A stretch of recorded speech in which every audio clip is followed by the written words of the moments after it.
Welcome to FreedomCast, a podcast dedicated to interviewing star icons and entrepreneurs who have encouraged others to become more healthy and active. My name is Ashton, and it's my pleasure to host you as we take another trip through the fitness industry. It's entertaining and informative, and I hope it makes fitness more exciting and special to you in your own fitness journey. FreedomCast is supported by Freedom Fitness Equipment in Charlotte, North Carolina. Freedom Fitness Equipment serves the health and fitness community nationwide, from free weights and strength equipment for home gyms and studios to cardio and conditioning equipment for commercial spaces. Check them out at freedomfitnessequipment.com. Let's get rolling with today's show. So this is Kel McClelland. He's a pro strongman, a coach, and a 2-times Masters world champ. That's awesome. And wanted to talk with him about Strongman. Saw you were sponsored by Cerberus. That's how we got connected. I was interviewing Kennewicky. And can you give us a little bit about your background and how you even got into Strongman and how all that developed? Well, so I've competed in a lot of different things through my life. I played football, and then I got into MMA, and I fought MMA for 6 years. Wow. And then I owned a gym during this whole time period. And a guy, right after I got done with MMA, a guy brought a log, a log implement into my gym. And I was like, what are you doing with a log? Like, that's kind of a weird thing. And he didn't look like he really worked out. Anyway, short version, he said, I do strongman. And I was like world's strongest man? And he's like, yeah, but they have like amateur levels. And I was like, for real? And so me and my buddy, his name was Jesse Lennox, he fought in the UFC. He had just retired as well, and we were looking for something new to do. So we signed up for a contest. We did a little research and found out, what was out there, and signed up for a contest. And 3 months later, we were in St. Louis competing, and just kind of ran with it from there. Wow. I loved it. I got into it late. I was about 37 when I got into strongman. And so I was a little behind the 8 ball. And so I sprinted. I won my pro card at 42. And then I'd won 2 Masters Nationals by that point, or 3 technically. And then I decided on a whim to go out for the Open Nationals and the amateurs, and I won it. And I didn't. Dang. It was kind of funny. It was a 2-day event, and I went on day 2, and the promoter was like, "You're in 3rd place." And I was like, what? Like, this was supposed to just be for fun, right? And they're like, yeah, you're in 3rd place. I was like, whoa, shit. And they were like, yeah, sorry about the cussing. No, you're fine. Yeah. Don't worry about it. And so yeah, by the end of the day, I won. And I actually had taken it so, I don't want to say not seriously, but the girl I was dating at the time had a wedding. Her brother's wedding was 3 hours away. So as soon as we got done, I literally jumped in my truck and drove away and didn't even go to the awards ceremony. No. They called me. One of my athletes called me and said, "Coach, you just won nationals." I was like, "Go grab my trophy for me." So I was like, "Run up there and grab my trophy for me." And so that I won my pro card, and then I just started kind of jumping into whatever contests I could get into. I got it. I went over to Ireland and won the Ultimate Strongman Masters Worlds, and then I won Masters World Strongest Man in 2018. Last year, I took 2nd to Terry Hollins. Dang, it was a rough year. It's no excuse, but my stepdad died about 10 days before. Yeah, I was really close to my stepdad, and he died about 10 days before the contest. And suffice to say, I was not on my A game, but it happens.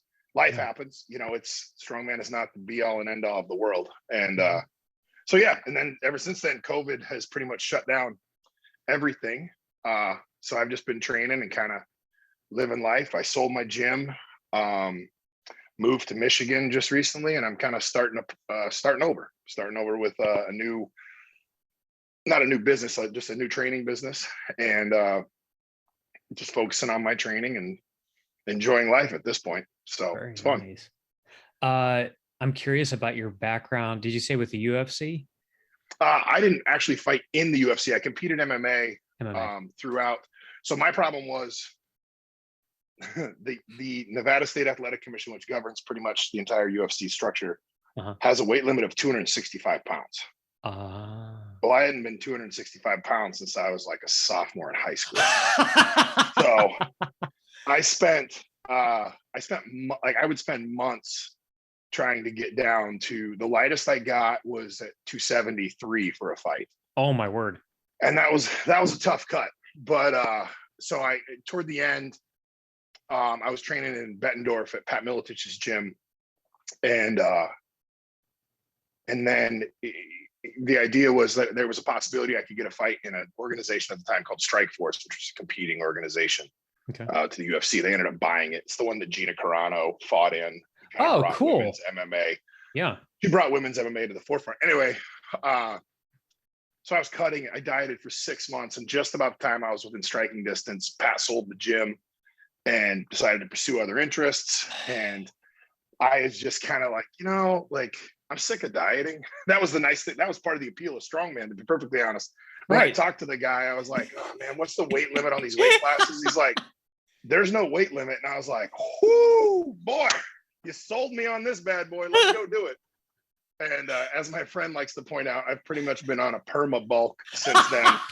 So I'm just like, right now I'm hovering right around 370 pounds. So I'm a full 97 pounds bigger than I was when I fought MMA.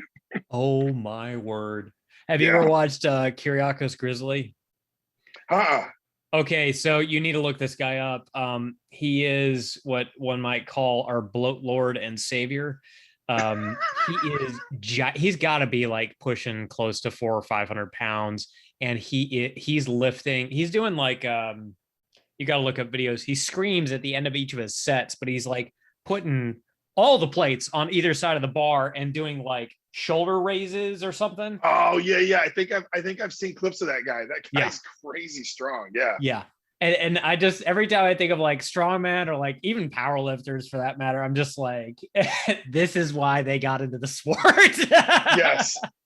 You can eat it. Like it's actually encouraged to gain weight constantly. Yeah. I laugh. So I've been an alternate in World's Strongest Man like twice. Yeah. And I'm not going to name names, but there was one day one of the times we're in the rules meeting, and we get done and we literally walk to the elevator. It's maybe 70 feet, right? And three of them are like, and I'm like, I get it. I have sleep apnea. I understand, but I've never heard waking apnea. I'm like, this guy's like choking, just walking to I was like, man. Now I'm lucky. I was blessed with a very gigantic frame. Yeah. Like I've got a size like 8 1/4 hat and 15 wide shoes, and like my hands are ridiculously large. And so for me, like carrying 370, when I tell people, they're like, there's no way.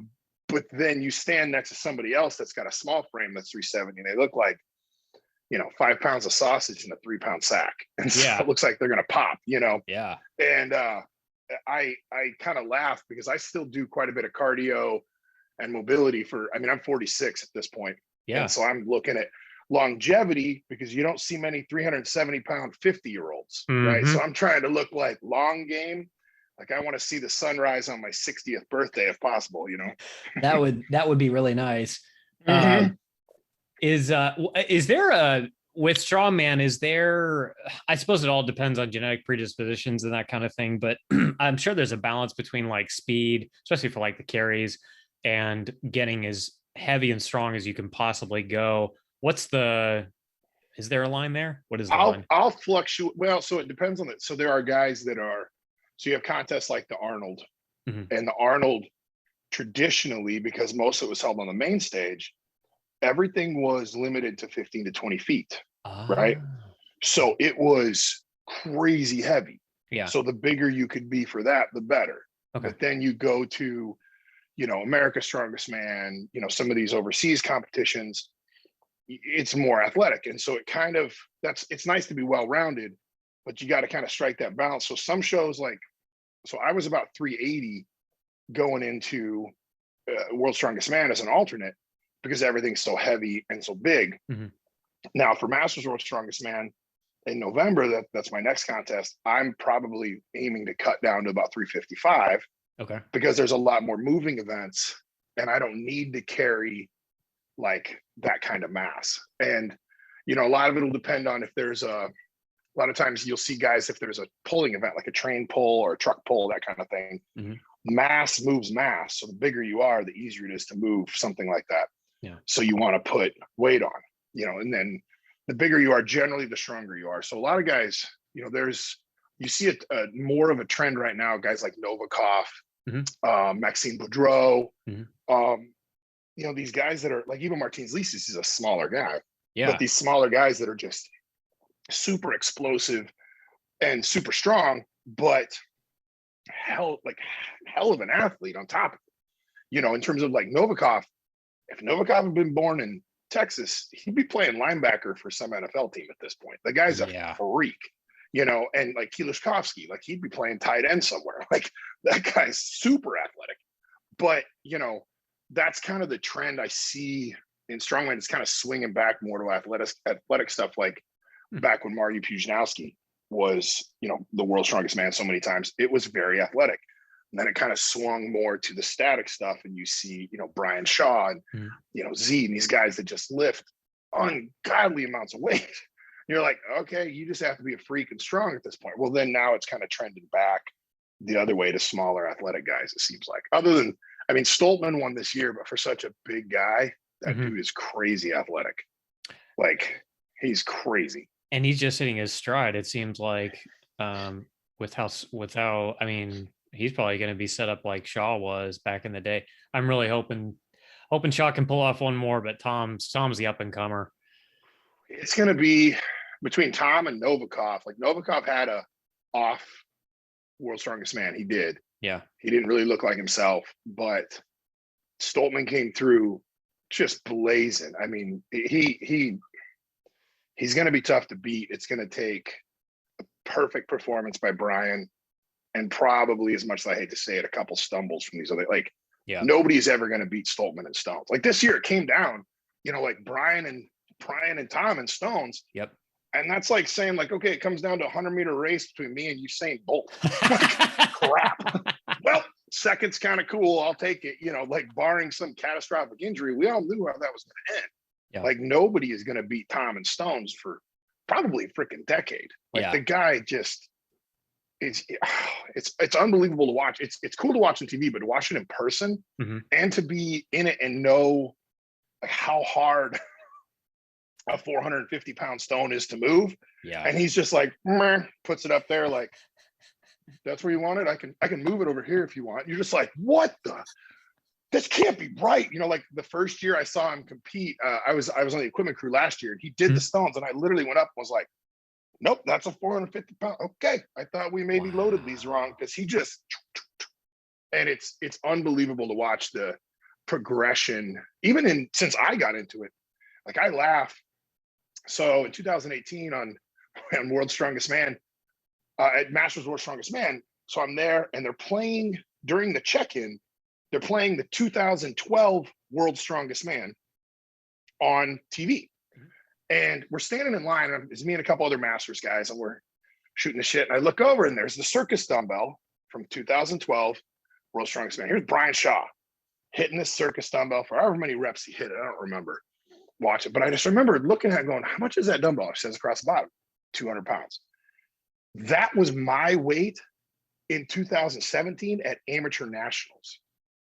So 5 years later, you go from World's Strongest Man weight to now, it's what, like, if your big neighbor qualified for nationals and went over there, he's got to do that weight too. Holy cow.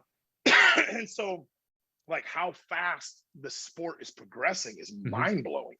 Like, you know, I remember watching some of the older World's Strongest Mans, and like, you know, guys are doing a 320-pound log and everybody's like, oh my gosh, you know. Yeah. And nowadays, like middleweights do that for reps. Yeah. You know, like guys that weigh 220 pounds, you're like, how was that impressive? Like, oh my gosh, it's unbelievable how fast it's progressed. Oh, that's insane. Do you think the difference between the swings back and forth from athleticism to strong events has been on the part of the promoters, or is it intentional by World's Strongest Man and I don't know if there's a committee to orient those events in certain directions just to change it up? think I think they kind of reach a point where they're like, okay, how much heavier can we go for a while? Okay. You know what I mean? Like, really, like, can we, like, there is a limit. I mean, we haven't hit it yet, obviously, because it keeps getting surpassed. Right. But there is a limit to like the capacity that human beings can do. Yeah. And you reach this point where it's like things get heavy enough that the risk to reward, like, yes, you know, a guy can't, you know, like you put an 80-ton train out there. How many guys are going to rupture Achilles tendons? How many guys are going to go down? Yeah. You know, you might get 5 guys that finish, you know, 5 guys that struggle, and then 5 guys that blow things out. So I feel like there just comes a point where they're like, okay, let's make it harder. You know, let's swing the pendulum back and we'll make it harder. I mean, because they're just different kinds of hard. Mm-hmm. You know, like, I don't know if you remember the medley that they had sandbags in the water on the beach, and they had to pick them up and run them up the beach and put them on a pedestal. Oh my gosh. I don't care who you are. That's freaking hard. Yeah. Right. And it's like, I remember we were in Florida and I kind of thought they were going to maybe try something like that. And I was like, please God, people will die. Like, this is terrible. We can't do this, you know, but I feel like, you know, both are super impressive in their own ways. Yeah. And I feel like you can produce a great strongman contest with both. You know, it's just where the sport goes during that period.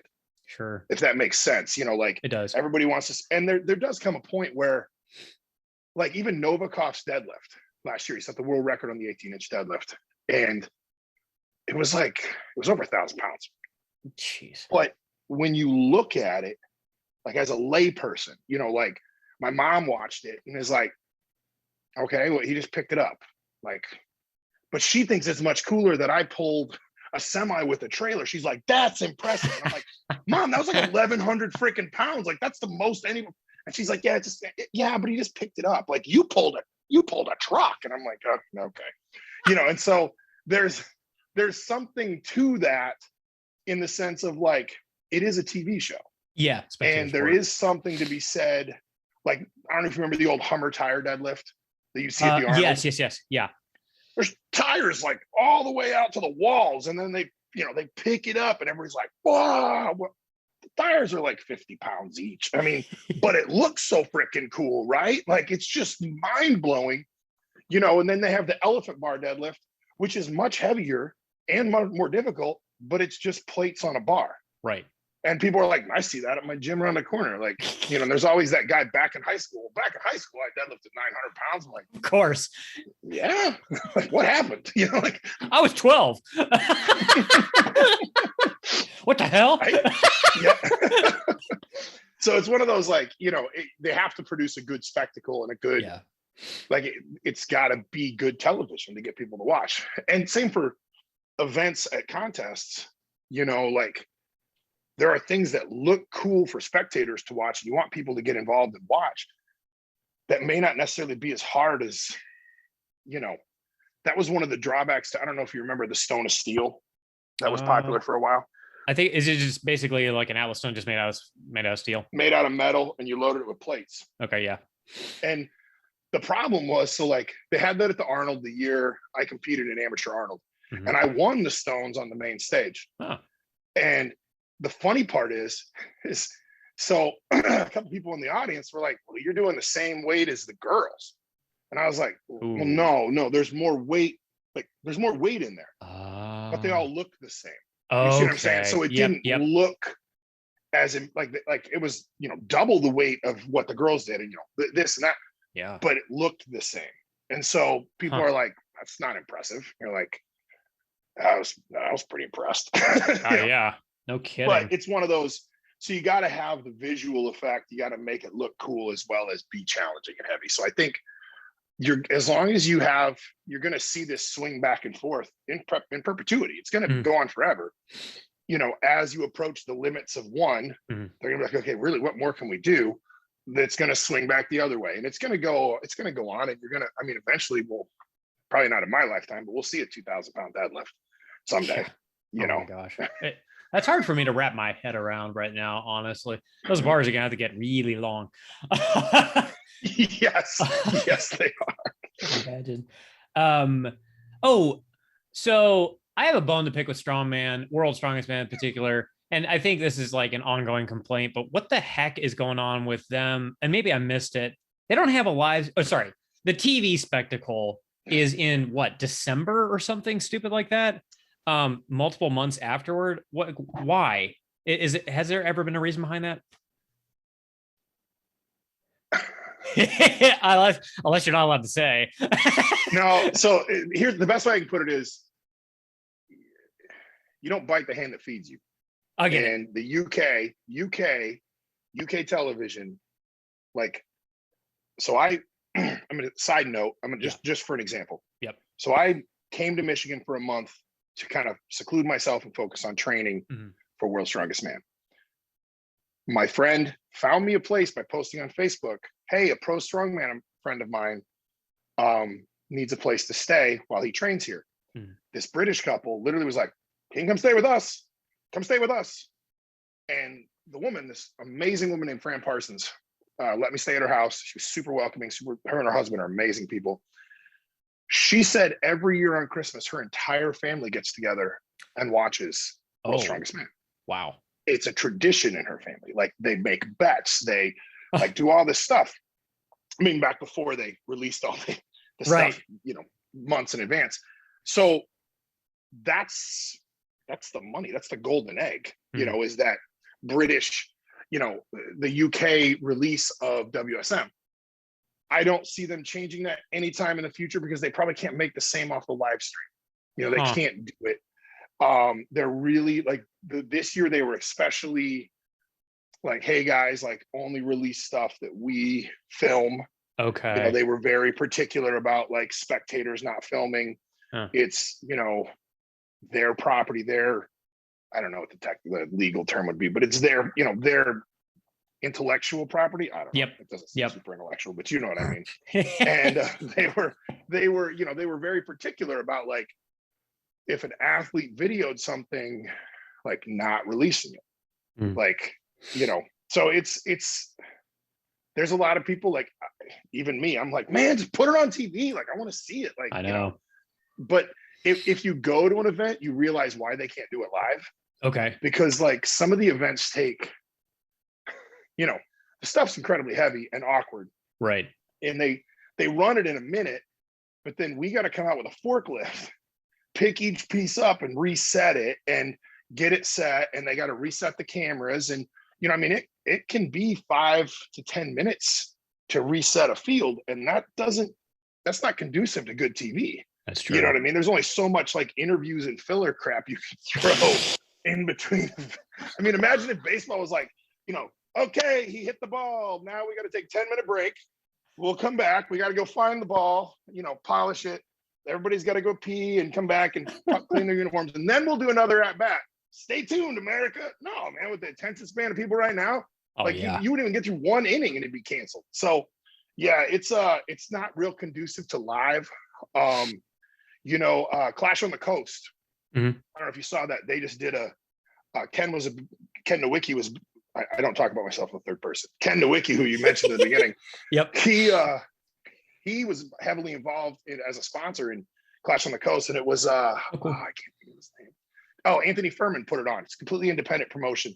Okay. Well, they did an amazing live stream because they had essentially 2 different events going at once. They had the record breakers, which will end up on ESPN. Yep. And then they had the amateur side and pro 231s. Nice. So they would switch between events. So, like, while, the record breakers would go, well, during that, reset time, and then everybody's standing around putting on belts and, doing what strongmen do, sniffing ammonia and all that crap. They would switch to breathing hard. They would switch to this other, clip so that they had something live going. And then they would, when that was done, they would switch to this one, and then they would cut back. And it was an amazing, amazing job, but that's just not conducive to World's Strongest Man. You just have World's Strongest Man going. Yeah. And so it's not very easy to, like, cut it live or even cut it quickly. And so they do the best they can. And honestly, they produce a quality product in terms of it's good TV. They do a very good job with equipment and making it, and interviews and all the different behind the scenes stuff. I'm just happy we have it. Yeah. I'm a don't look a gift horse in the mouth kind of guy. Right. We have strongman on TV at any point. That's a win. Yep. Right. Otherwise, we're just back to being big dudes in an alley picking up heavy shit. So I know strongman, or at least my sense is that strongman has really, really taken off in a way that powerlifting has not really recently. Any particular impetus for that? Is it just because the names are getting bigger and they're doing a better job of marketing, or is there something else? No, well, you have for the longest time. So at this point, you have two competing amateur organizations that are doing a very good job of promoting low-level shows. Okay. That anyone can go get involved in, because now there's weight classes. So anyone, when I owned my gym, I had at one point 15 people competing, and I lived in Cedar Rapids, Iowa, which is not a big, and we had 15 people at one point competing. Everything from like 40-year-old moms to 19-year-old boys, that didn't play college football but wanted to still do something. Nice. It's powerlifting, that's its own kind of mentality. Me as an athlete, excuse me, sorry, when I quit MMA, I tried powerlifting for 3 months. Yeah. Oh my god, it was so boring. I couldn't do it. I was just like let me get this straight. All I'm gonna do is bench, squat, and deadlift forever. Fuck, this sucks. And so when that guy came with the strongman, like the cool thing about strongman is like each competition is different. It's constant variety. It's constant, changing things up, learning new skills. And I think that appeals to this, I hate to say it, this relatively short attention span generation. Like the way America is right now, like I have a number of clients that are, younger. I do a lot. I kind of fell into online coaching, which is a whole other story. Yeah. But I have a number of clients that are,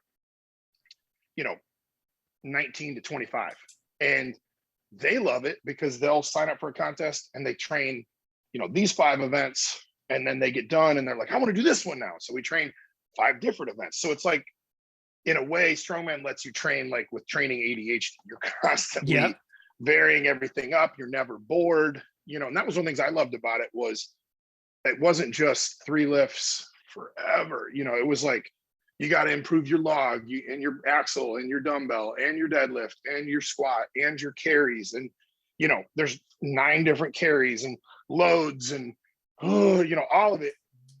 But you're never doing the same thing, year in and year out. So it's a lot more fun. And I think with the availability of strongman contests, like at any given weekend, there's probably 3 or 4 across the country. Like any given weekend, there's at least 3 or 4 contests across the country that you can go to. And so like, it's easy to find, it's easy to get into. With the rise in participation, actually, in rise in CrossFit gyms, a lot of CrossFit gyms are bringing in some strongman equipment because you see some bleed over into the CrossFit games, of different things. Like they had an axle clean and press, a year ago in some contest. I don't remember what it was, but like people, I had all these CrossFitters show up at my gym like, hey, you have axles, right? I was like, yeah. They're like, can you teach us how to use them? I was like, sure. All right. And they got these, like, we're doing Atlas stones as these little basketball. I'm like, those are adorable. Like, oh, that's so cute. Like, you guys are so cute. And they're like, what is that one? I'm like, that's 480 pounds. They're like, oh, no. What kind of wad do you do that in? And I'm like, no. No, you do that once and just lay there and pray. Do that for time. yeah.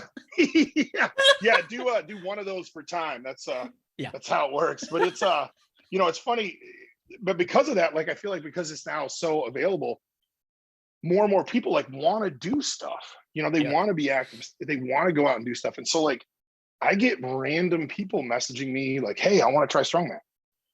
All right, cool. Here's what's near you. Go there and try it. And as a whole, the community is probably, powerlifting is pretty welcoming for the most part, but strongman is different. Like I remember my first strongman contest when I found out I'd been flipping tires wrong for 20 years. Oh gosh. I'm getting ready to go, and this guy I'm competing against was like, he's watching me in warm-ups and he's like, hey man, like you're really risking your biceps and your low back that way. Like move your feet back, get this position, it'll go a lot easier. And I was like, you fuck with me? Like, are you trying to get in my head and like make me do something wrong? And he's like, no, try it. And I did it. And I was like, holy crap, that's so much easier. And everybody is like super supportive and helpful and, you know, cheering for your competitors, cheering for everybody. Mm-hmm. And it's a really great community, you know, and everybody kind of knows everybody else. So it's kind of a cool, I mean, I think it's a really cool sport and a really cool culture and a really cool community to be involved in. And so I think part of that is like what's drawing people in more and more. And as it grows, you know, I mean, I think it was, you know, United States Strongman Nationals a couple years ago had damn near 500 people in it. It was oh my God, it was so many people. Looked like a monkey shit fight at the zoo, man. It was just people everywhere. It's just insane. And props to Chris Vaccio for pulling it off. Like he actually got it done in one day. Wow. With very few hiccups. And I was just like, it was like a beautiful mind, like that, where everything's like floating in the air and numbers are and I'm like, that's what it's got to be like scoring that. I was just like, who is doing this? It was like a crazy supercomputer in the back room punching out numbers, right? It was impressive. But you know, like to see that kind of participation, it was really cool. You know, Strongman Corp, they're a little more selective in getting into, it's a little more difficult getting to nationals for them. Okay. But their nationals are still huge. Yeah. You know, their nationals are still very big and very competitive, incredibly competitive. And, you know, because of this availability of competitions, it's like more and more people are getting into it all the time.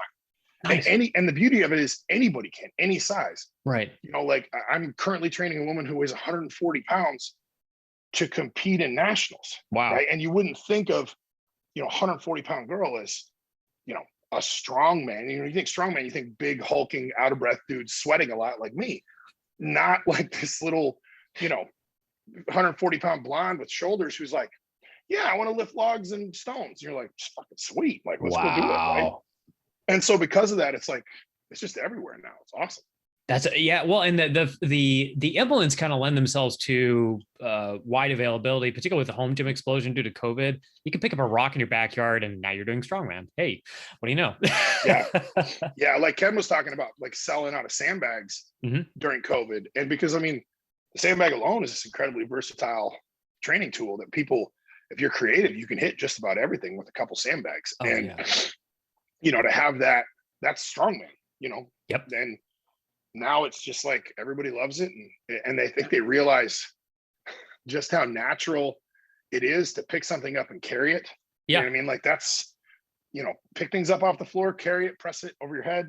That feels a lot more natural than like sitting in a mono lift with, you know, 900 pounds and unracking it with wraps and a belt and a suit and squatting until somebody goes down and then coming up, you know, up and then come up and have everybody be like, you were too high and that was bullshit. And you're wearing a triple ply suit. It doesn't count, you know. And like, it feels more like, you know, people come in, I'm like, pick that up and run with it. And they're like, okay. I'm like, congratulations, you're doing strongman. I'm like Mr. Miyagi, like, you know, paint the wall. Congratulations, you're doing karate. So I just like pick that up and carry it to that end and set it down, you know. So I have the girl, this one girl goes, I don't want to do strongman. It looks too much like chores. And she you know, she told me flat out, I don't ever want to do stuff that makes me feel like I'm doing chores, and that's what strongman looks like. And I was like, yeah, no, that's fair. All right, yeah, that's fair. Like farmer's walk, like that's. She's like, I did that all through my childhood. I was like, oh shit, yeah, that is chores. Yeah. Carrying the milk from the dairy cow. Oh, geez. How many? But so you mentioned there's events every year. How many events per year? If you're competing and doing this professionally, I mean, how many are you? I know I just interviewed a couple of folks in the Scottish Highland Games, and they'll do like 18 to 20 a year. And then you go on the complete opposite end. Powerlifting is like 1 to 2. So is strongman in between? Yeah. So with the pro shows, for pros, you know, for your amateurs, you can compete every weekend. Yeah. There's enough, if you know, as long as it's nearby and you're willing to travel. Okay. For your pros, it's a lot. It's limited, and that's part of the problem. You could probably get, if you're willing to go like places, like really get out there. Yeah, you could probably do 4 a year. Okay. You know, I know guys, you know, like, and if you're on a high level and you want to, you know, between World Ultimate Strongman, you know, Ultimate Strongman in the UK, you know, the Arnold series back before COVID shut it all down, you know, there was a bunch of those. You could get in 6 or 7 in a year. Wow. If you're willing to travel to Brazil and, you know, and you get the invites and all this stuff. But the majority of us, we get 2 to 3 a year. It's a lot harder to find spots and get, you know, travel. And honestly, it depends on some of us, you know, the top level guys can walk into a show somewhat unprepared. And because they're so, you know, up here, they can just walk in and be like, all right, cool. What are we doing? Sweet. And run through it. The rest of us kind of need at least a couple months of prep, you know, and, you know, learning, adapting to the weights, getting back in the swing of, you know, that event, knocking the rust off, so to speak.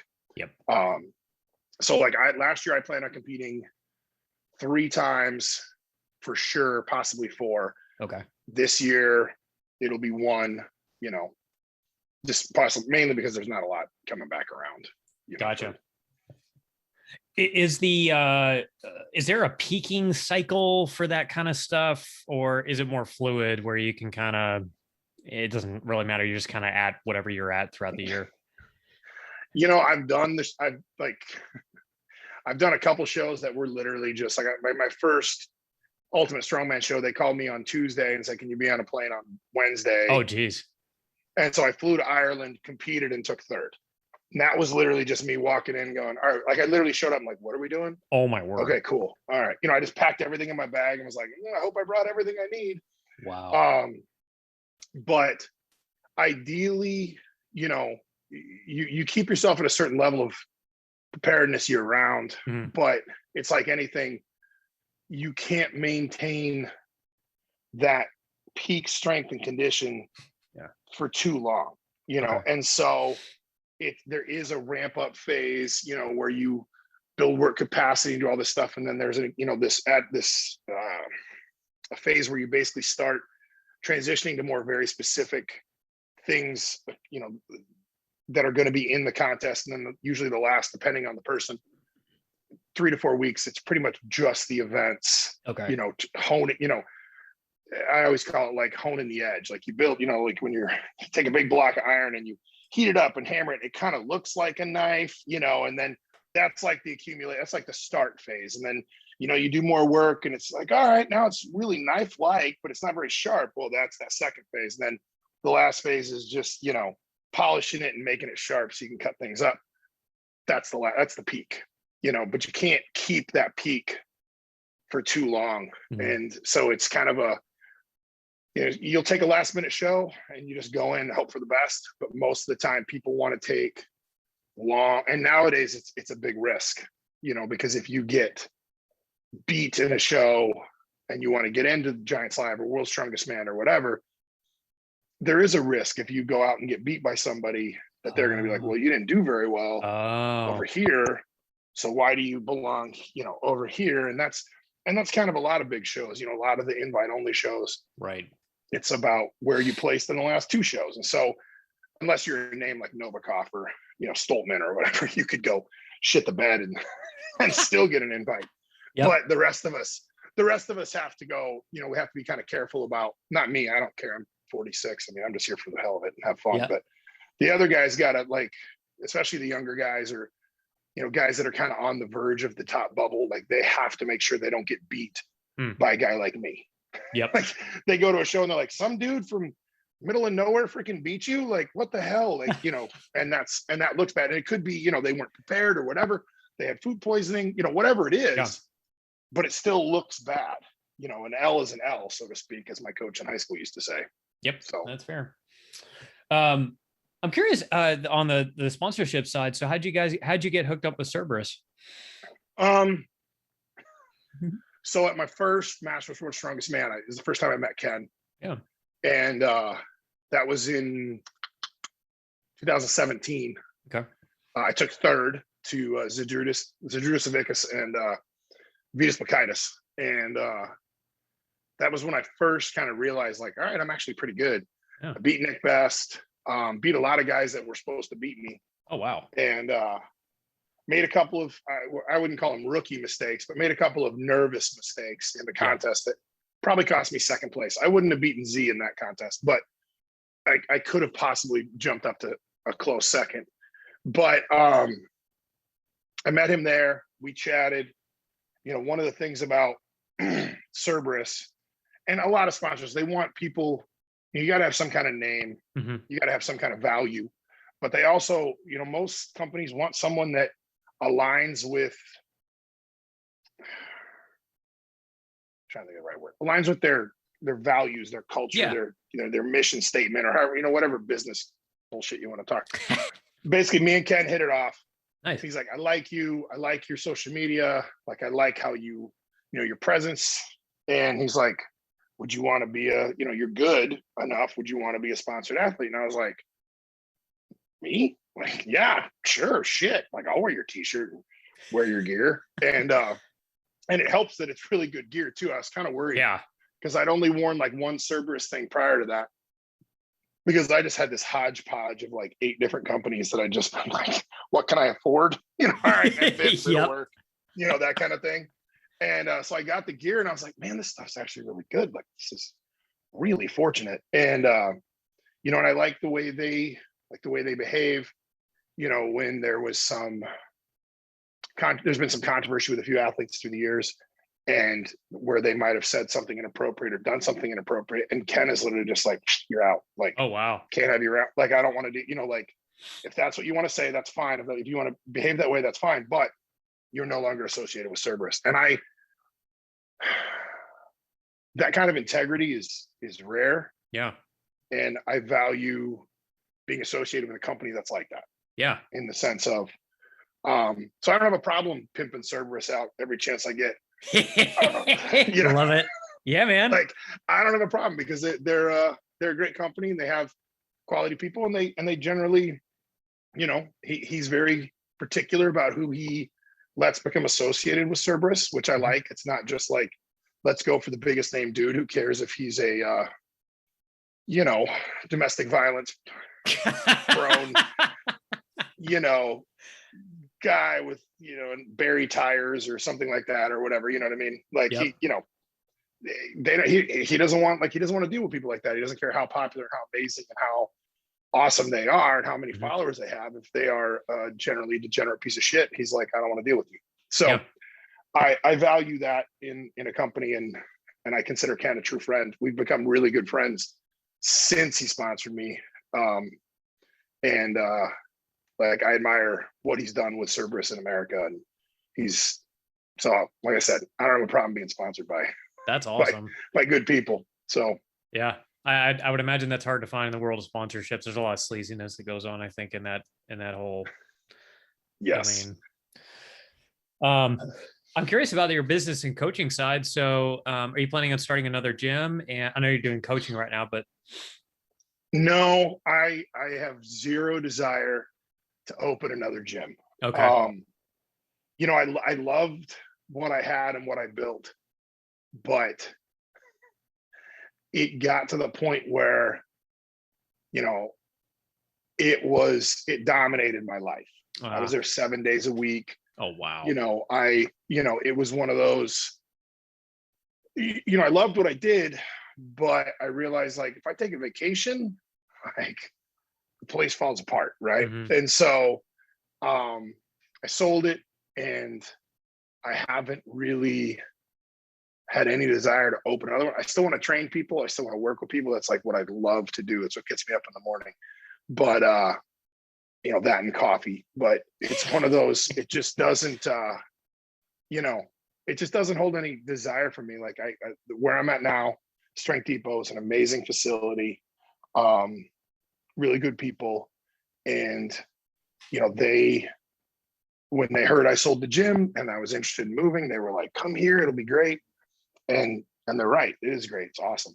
And I don't want to go through that whole thing again of, you know, I don't want to have somebody come up to be like, hey, the cable on the lat pull down broke again, and be like, well, so much for getting home time for dinner. All right, I'm running to Lowe's, like, so it's one of those, I want to be able to go in, train people, help people, and go home and not get a call at 2 a.m. that some idiot clogged the toilet or, whatever. So no, I fell into online coaching. I always said I would never do it.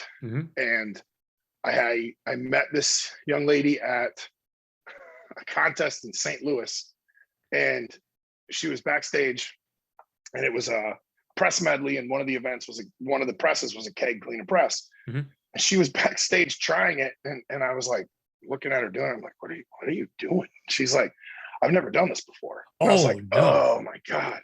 So I literally coached her through it backstage, 10 minutes before she went. Well, she went out and she hit it, and she came out, afterwards she approached me. She's like, where are you guys located? I said, I'm in Cedar Rapids, Iowa. She's like, well, I'm in Des Moines. Well, that's 2.5 hours away. I said, that sucks. She's like, would you be willing to distance coach me? I was like, oh man, like I've never really done that. I'm like, I don't really, but she was like, no, I'd really appreciate it. And then I could drive up and see you occasionally. And I was like, all right, I will. And so I started with her, and I saw a pretty decent amount of success. Yeah. She podiumed at nationals a few times, and wow, and went from, and so she saw a lot of progress. Well, then of course people were like, oh, who's your coach? Oh, Ken. And then I'd get an email and they'd be like, all right, I'll do, I'll help you. That's cool.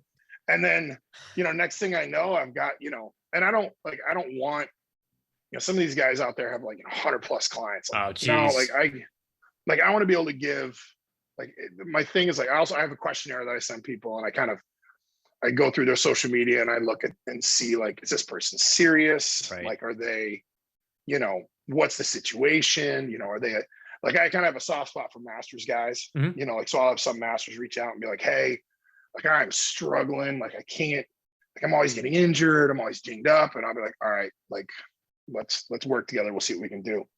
And I've had a lot of success, and it's like, this is how my gym was.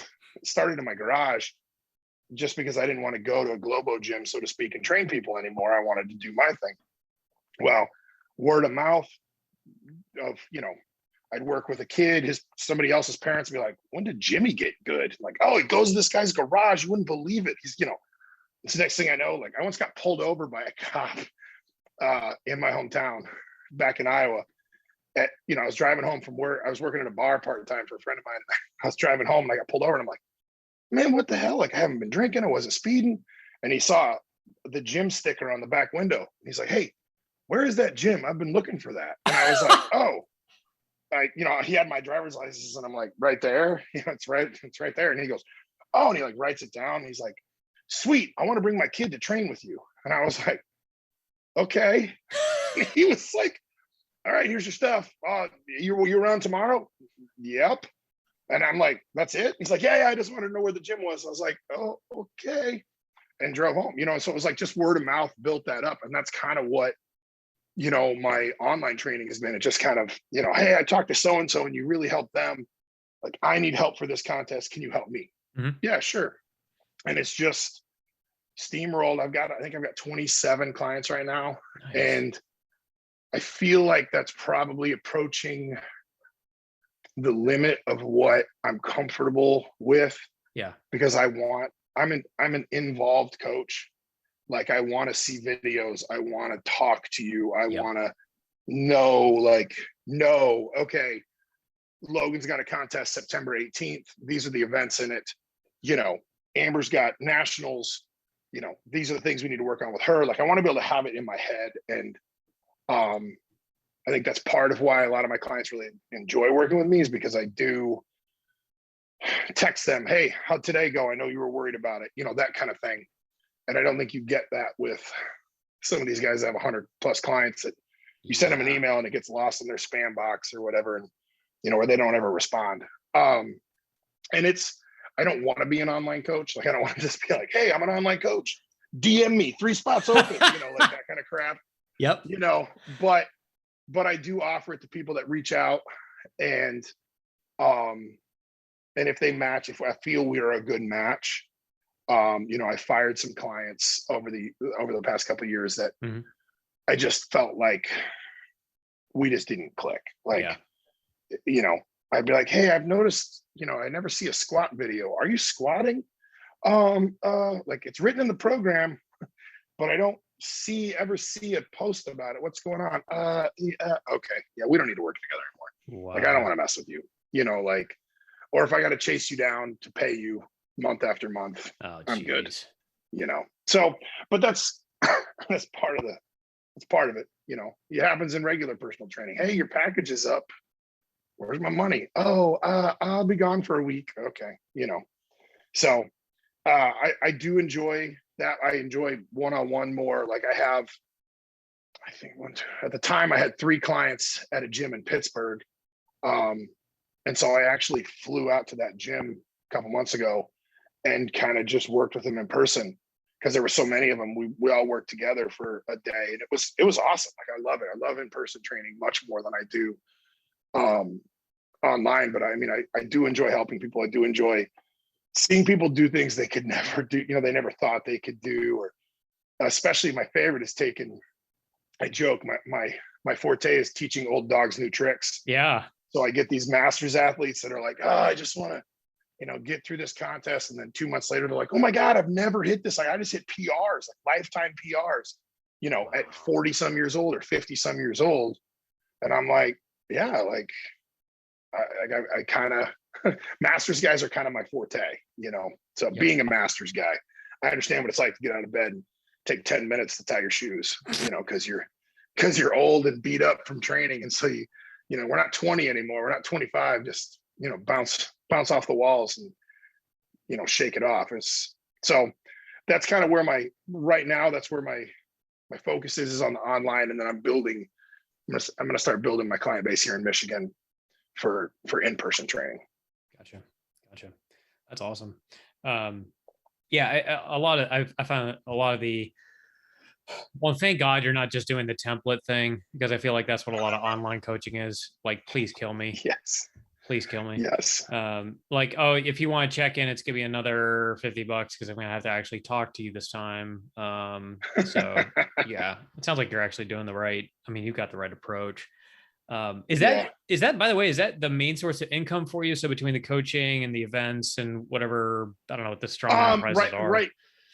Oh yeah, no, Strongman. Yeah.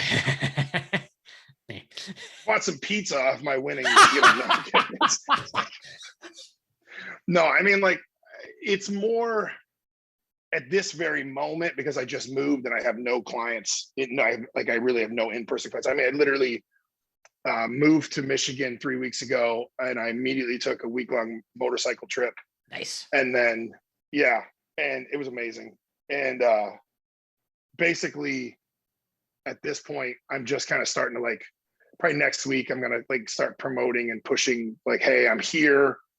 I'm taking clients. I'm trying to get my house settled and, get things kind of, I don't know if you can see the bins in the background that are just piled up. I'm unpacking as we go, and so it's kind of all right, I got a few things to check off, and I'm kind of enjoying the summer here in Michigan, kayaking and riding my motorcycle and things like that. Just taking a break. Like I said, I was 7 days a week for so long that just having a little off time. I'm going to start pushing for more in-person clients because that's what I would rather do.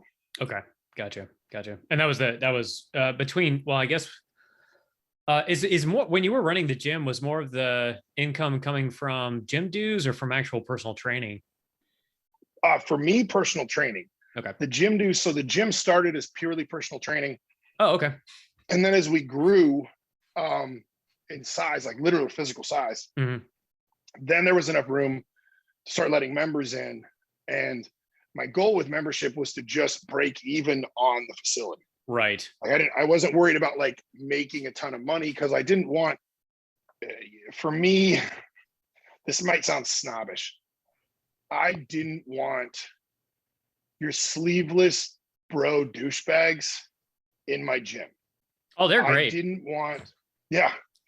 didn't want anybody. So I kicked guys out for abusing equipment, making girls feel uncomfortable, talking trash to anybody that was new. Like if Yeah. you know, you don't belong here. You're not strong enough. Nah, no, you don't belong here. Get the fuck out. You know, Wow. like Yeah. the whole point of the place that the gym that I built, the culture was designed that, you know, I had people that were I had an overweight mom in her 30s who had never lifted a weight in her life. I wanted her to feel just as comfortable coming in and training next to a world record holder, Olympic, you know, power lifter. Oh yeah. Right. Like a guy that had the, you know, a guy that was like, had the record for the 181 class. I didn't train him, but he trained at my gym. Mm-hmm. I wanted her to feel, you know, just as welcome as he was. Yep. And so that was the culture I tried to build, this culture of, you know, as long as you come in and put in the work, people will respect you. And that's kind of what I did succeed. I felt I succeeded in that everyone felt welcome. Nobody felt, you know, like they weren't good enough to be there. Right. And for me, that's important because it's like everybody started somewhere. Mm-hmm. You know what I mean? Like, this is what I always remind people. Like, there was a time when 135 was heavy as shit for you, bud. It might have been when you were 13 or 14, but you know, you're lucky you started early, but it's heavy for them right now. That doesn't make them unworthy to be here. It just means they're on the first step of their path, whereas you're 10 miles in. So, yeah, you know, that was my philosophy at the gym. And because of that, I was pretty particular about who I let in. And so we didn't have a ton of, probably as many members as we could have. I know the new owner has been much more proactive in bringing people in. And like I said, I'm not there anymore. Mm-hmm. He's got a ton more members than I ever had, but I don't know what the culture's doing. Yep. I don't know what they're like, I don't know what's happening there. You know, the place is amazing as far as equipment goes, mm-hmm. but I don't know that it's the vision I had, but it's not my gym, it's his. So he can take it wherever he wants and do whatever he wants with it. And you know, and he seems to be being successful with it. And like I said, the majority of my income came from training. My goal with the memberships was to just break even on overhead so that I could keep all my training money and not have to put any in to pay rent. And I mean, I did okay.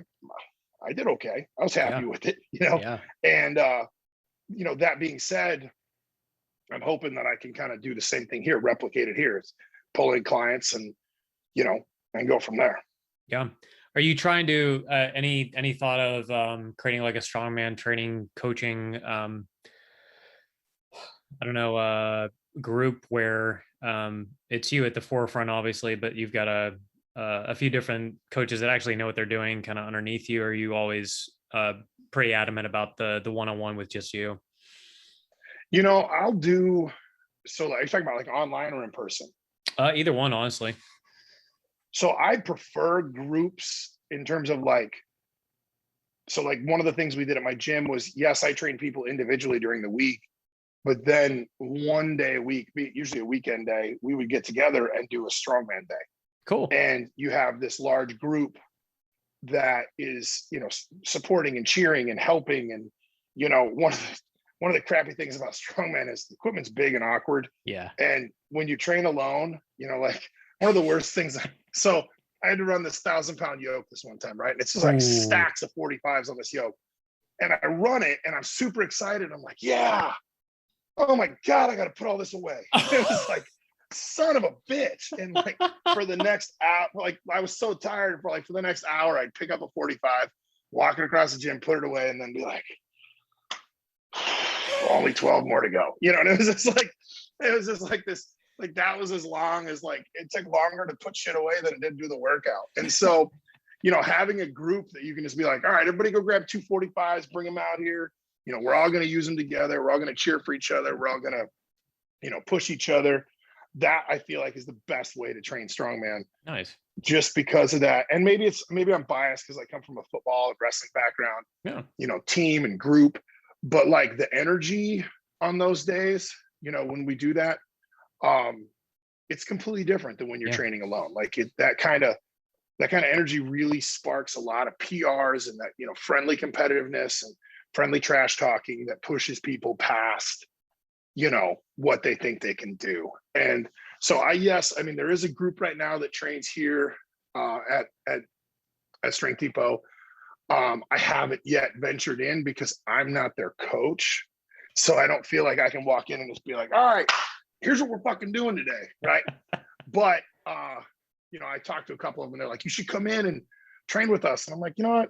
Screw it. Maybe I will just go in and not try to take it over, but just go in and have fun. And I find myself, I have to be very careful about offering unsolicited advice because that's kind of a douche move.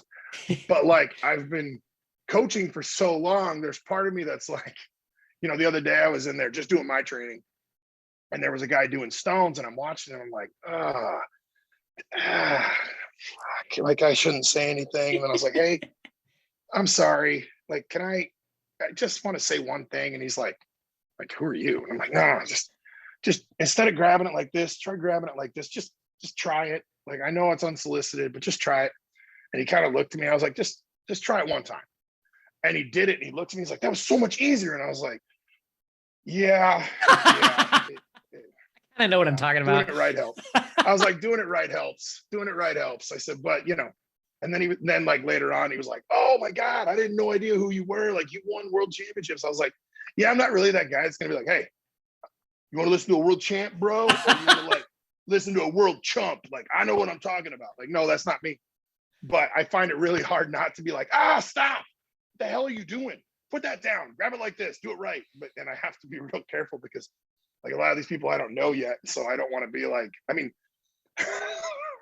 I went to a Lifetime Fitness here in Michigan with the girl I was dating. And I'm watching this guy bench press. And I'm just like, you guys are just going to let him do this? Like, this is terrible. And so I couldn't help it. Like, I went over and I was like, hey man, like, I'm just going to throw this out there, but you know, try this, lock it in, do this, you know, get your feet set. And he kind of looked at me. I was like, just try it. And he did it. And he's like, oh, that feels a lot better. I was like, yeah. Well, then he started asking me questions about everything else. I was like, no. I don't want to, I'm not here to train you. I'm not a trainer here. I couldn't stand watching that abortion of a fucking bench press anymore. Like, that was, I don't know what that was, but it wasn't a fucking bench press. Weird sternum bounce trampoline horizontal press thing. No. And I just couldn't do it anymore. And so like I try not to do that, but it's hard. But I really want to go in and I love coaching and I love, you know, seeing guys like that aha moment. Like, that's my favorite thing is when you're teaching somebody, you know, somebody's struggling with something and they ask you a question and you put it into a term. You know, like a great coach once told me, I coached high school track for 8 years and Bill Pinkney was the head coach's name. And he was brilliant, absolutely brilliant coach. And he hired me to be a shot and disc thrower coach for shot and disc. And I was like, I'm never really coached that. And he's like, you're smart, you'll figure it out. Huh. I was like, okay. So I mean, immediately dumped myself into shot and disc technique. I called and bugged people and research and did all this stuff to where I got to be a pretty damn good coach at it. But one of the things he said was, it's not what you know, it's what you can teach. You know, there are plenty of guys out there that are brilliant, but you have to be able to put it in terms and a way that somebody understands and grasps. Yeah. And that really resonated with me. And to be able to, you know, some people are visual learners, you know, audio learners, like tactile, like they have to actually do it, you know, like, and so like learning how to like teach 15-year-old boys how to throw the shot and disc.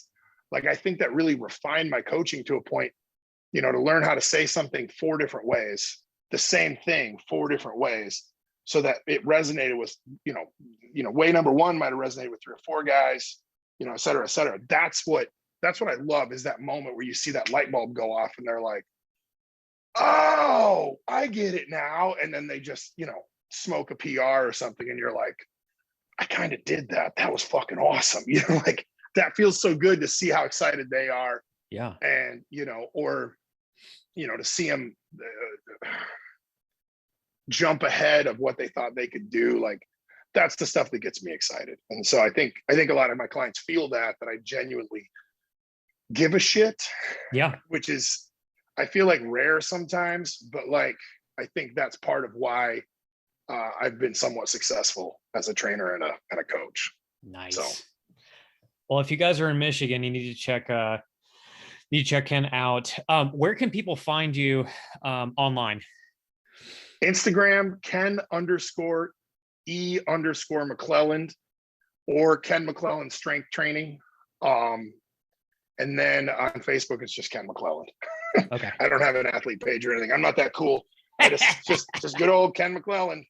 And or you can go to Strength Depot in Plymouth, Michigan, and ask for the giant bald guy, the giant old bald guy, because there is a giant bald guy.